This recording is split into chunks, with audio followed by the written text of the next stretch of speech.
Mga kasimple. Nandito na ako sa Kapinpin Mini Farm. Ayan. Kita nyo ba? Ito yung nilinis ko nung isang araw, nung first day. Ayan. Eh kahapon nga, ayan, kahapon ay absent tayo dahil umuulan. Eh ngayong araw ay umuulan na naman. Eh paano gagawin? Malapit na i-deliver yung kubo. Ayan. Yan na lang naman yung dadaanan. Ayan, konti na lang. Dito ipapwesto yung sa likod ko, yung bahay kubo. Pero yung maano na to, kamoting kahoy, na yan, na-harvest na. Tumubo na lang yung mga dahon. Kukunin ko pala yung mga dahon ng kamoting kahoy at sayang. Ayan. Makapaggata. Nakakalimutan ko palang kunin yung merong bunga yung saging, tapos meron siyang puso ng saging na tordan. Ayan. Mailuto yung dahon ng kamoting kahoy. Ayan. Mangunguha ko ngayon, maigata, tapos baka pwedeng samahan itong puso ng saging. Kaya lang to, tordan. Kaya nakakain kaya to? Papakita ko sa inyo mga kasimpol. Ayan mga kasimpol.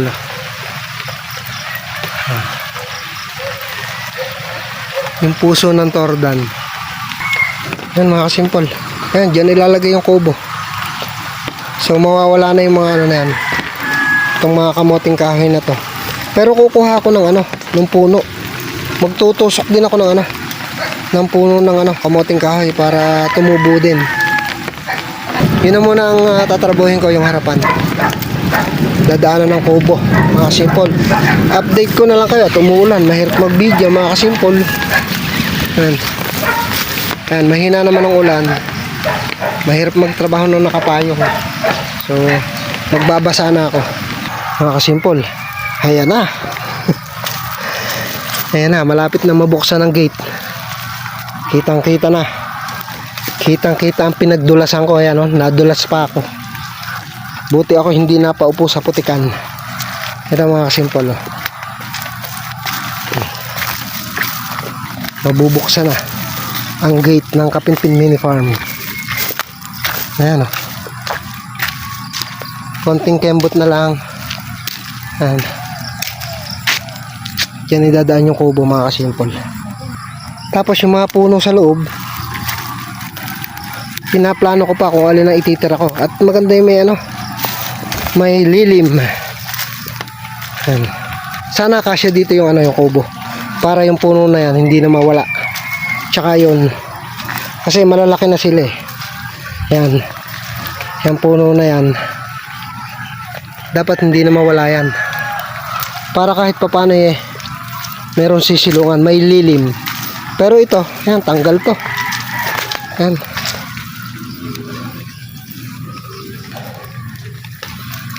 Tatamnan kasi ng mga gulay yan. Yan. Konti na lang mga simple. Mamaya update ko ulit kayo at ayan. Pumapatak na naman ang ambon. Update na lang mga simple ha. Ako'y isang Pinoy sa puso't diwa. Pinoy na isinilang sa ating bansa. Ako'y hindi sanay sa wikang mga banyaga. Ako'y Pinoy na mayroong sariling wika. Wikang pambansa ang gamit kong salita. Bayan kong sinilangan, hangad kong lagi ang kalayaan. Ako'y isang Pinoy. Yan mga kasimpol. Kitang kita na ang kalsada.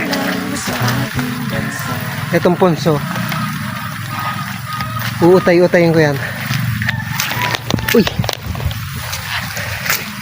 mga kasimpol. Uy, madulas. Madulas mga kasimpol. Delikado. Dapat nakabota. Ayan yung punso. Malambot naman. Uunti-untiin ko to. Ayan. Daan kasi yan, daan. Actually, meron pang isang punso doon na yun. Medyo malaki yun. Ayan. Buti na lang, hindi masyadong lumalakas yung ulan, mga kasimpol. Ayan. Masarap magtrabaho. Malilim. Pag mainit kasi, nakakahingal eh. Eh, ito nga ano eh, makulimlim. Umuulan, umaambon. Hinihingal na ako eh. Eh, what more pa kaya kung mainit ang ano, sikat ng araw. Ayan, mga kasimpol. Siguro naman mga kasimpol, kasya na yung ano dyan, yung bahay kubo. Yan, diretso dun. Tapos ito yung bahay ng anay, yung punso, ayan. Ang daming anay mga kasimpol. Ayan. Oh. Ayan. Titibagin ko na yan mga kasimpol.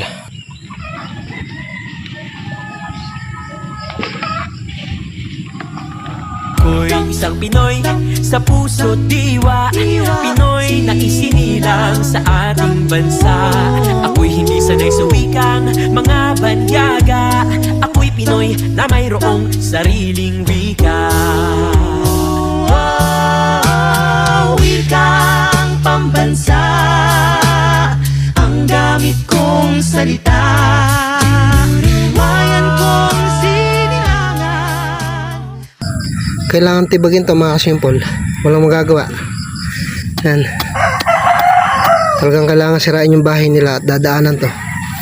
Dito ang gate. Yan. Hindi pwedeng hindi tanggalin ng punso. Yan. Alas 9:20 mga kasimpol. Buti na lang pinilit kong pumunta rito. Yan o. Tiyaga-tiyaga talaga.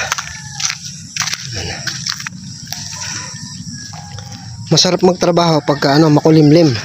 Umaambon-ambon. Ang problema, maputik naman. Nakailang dulas na ako mga kasimpol. Yan. Yan. Actually, yung pinagputulan ko ng Mother de Cacao, yan. Sinaga akong isagad. Meron pa yun. Ang problema, yan. Paltos na ang aking kamay. Buti na lang mga kasimpol.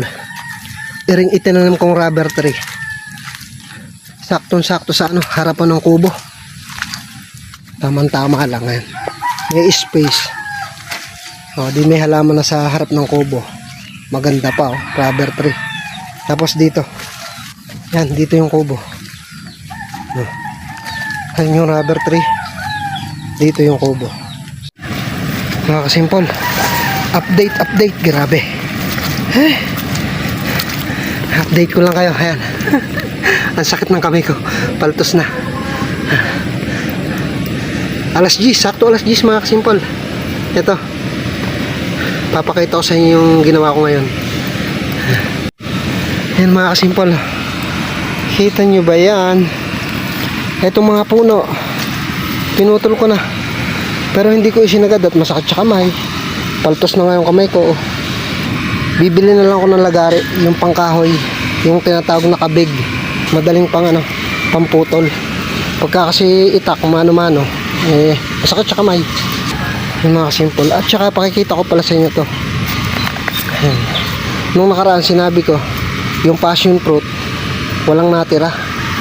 Meron palang isa yan. Marami to eh. Kung di ako nagkakamali, mga ano to, 5 puno. Buti may nabuhay na isa yan, no? Passion fruit. Tsaka ito pa pala, oh. Itong bonggambilya.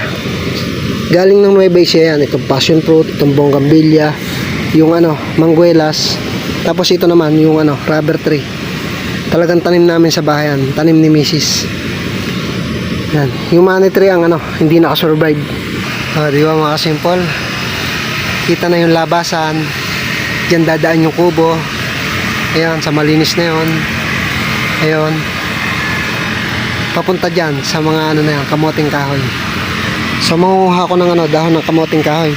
Makapagata sa isang araw.